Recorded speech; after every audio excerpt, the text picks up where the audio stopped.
Okay, so what we've been doing over the last couple of days. গত কয়েকদিন আমরা কি করছি? আমরা বাংলাদেশের তরুণ ম্যাচ রেফারিদের তৈরি করছি। আমাদের প্রাথমিক লক্ষ্য হলো কিভাবে তাদের ক্যাপাসিটি এবং স্ট্যান্ডার্ড বড় করা যায়। প্রায় 6 মাস আগে আমরা এই প্রজেক্ট শুরু করেছিলাম। Standards. About 6 months ago when we started. আমি তাদের বলেছিলাম প্রসেসের উপর সম্মান রাখতে, কিভাবে আমরা ভালো করতে পারি।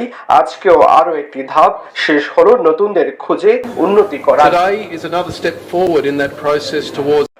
আগামী বছরের মধ্যে বাংলাদেশের ৩৫ জন ম্যাচ রেফারি তৈরি করছি। এখন তাদের এসেস করা হচ্ছে, তাদের পার্সোনালিটি, আত্মবিশ্বাস এবং সক্ষমতা দেখা হচ্ছে। ইন্ডিভিজুয়ালি একজন ম্যাচ রেফারি হতে যা দরকার, একজন ম্যাচ রেফারি হওয়া কোনোভাবেই সহজ বিষয় নয়। Just about doing the job, but it's about এটা অনেক চ্যালেঞ্জের। আম্পায়ারদের সাথে মিলেমিশে কাজ করতে হয়। এখানে যারা ছিল তারা অনেক বেশি কোঅপারেটিভ। আশা করি তাদের আত্মবিশ্বাস যোগাবে। বাংলাদেশ ক্রিকেট বোর্ড সব দিকে ফোকাস দিচ্ছে, শুধুমাত্র ঢাকা নয়, দেশের প্রতিটি অঞ্চল থেকে খোঁজা হচ্ছে প্রতিভা, এবং এটা কোনো এজেন্ডা নয়, এখানে কাজ করাটাই আসল বিষয়। together with Obi and with Rahul.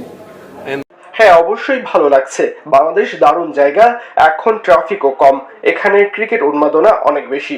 খুব ভালো। It was very quiet, no traffic, very easy to get around. The weather's good, but what I love about Bangladesh is the passion, the cricket passion of the people, and the enthusiasm. The people are fantastic to work with.